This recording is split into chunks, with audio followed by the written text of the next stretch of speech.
प्रचंड युद्ध की करो तैयारी, आ गए हैं कब्जाधारी।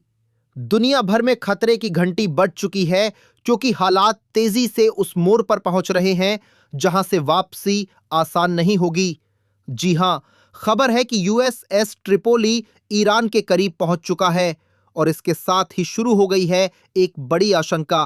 क्या अमेरिका अब जमीन पर कब्जे की तैयारी कर चुका है? दरअसल यूएसएस ट्रिपोली कोई आम जहाज नहीं है। ये एक एम्फीबियस असॉल्ट शिप है, यानी ऐसा युद्धपोत जिसे खास तौर पर दुश्मन की धरती पर सैनिक उतारने के लिए डिजाइन किया गया है। जहां दूसरे हथियार दुश्मन को तबाह करने के लिए होते हैं, वहीं ये जहाज बनाया गया है सीधे कब्जा करने के लिए। आकार में ये एक एयरक्राफ्ट कैरियर जैसा दिखता है, लेकिन इसका मिशन अलग है। इसका काम है समुद्र के रास्ते अमेरिकी फौजियों को सुरक्षित दुश्मन की जमीन तक पहुंचाना और वहां से ऑपरेशन शुरू करना। रिपोर्ट्स के मुताबिक यूएसएस ट्रिपोली अकेला नहीं आया। इसके साथ हजारों की संख्या में स्पेशल फोर्सेस, एडवांस्ड हथियार, ड्रोन और आर्म्ड व्हीकल्स मौजूद हैं।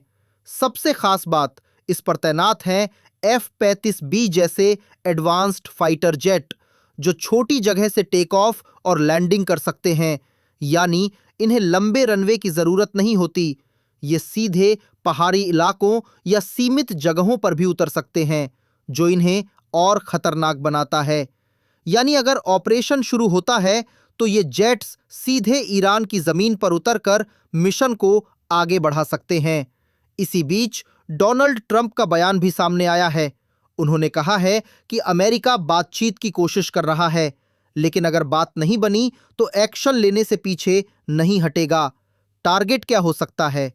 ईरान का सबसे अहम तेल हब खड़क द्वीप और स्ट्रेट ऑफ हॉर्मूज के पास की रणनीतिक लोकेशन।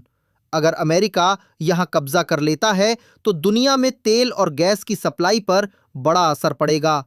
लेकिन तस्वीर का दूसरा पहलू भी उतना ही खतरनाक है। अगर अमेरिकी सेना ईरान की जमीन पर उतरती है तो ईरान गुरिल्ला वॉरफेयर, मिसाइल और ड्रोन अटैक से जवाब दे सकता है। ऐसे में अगर बड़ी संख्या में अमेरिकी सैनिक मारे जाते हैं तो हालात और भी ज्यादा बिगड़ सकते हैं। यही वजह है कि इसे कहा जा रहा है high risk high reward game. अगर अमेरिका सफल होता है तो स्ट्रेट ऑफ हॉर्मूज खुल सकता है और ईरान को भारी नुकसान होगा।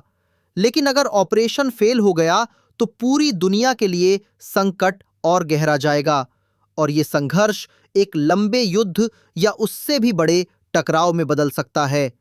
अब पूरी दुनिया की नजरें आने वाले 24 से 48 घंटों पर टिकी हैं, क्योंकि अगर कोई बड़ा कदम उठना है तो वो इन्हीं घंटों में उठेगा। सवाल सिर्फ इतना है, क्या युद्ध टल जाएगा या फिर इतिहास एक नए संघर्ष का गवाह बनेगा? देखना यह है कि ईरान इस संभावित इन्वेजन को कैसे रोकता है और दुनिया किस दिशा में आगे बढ़ती है।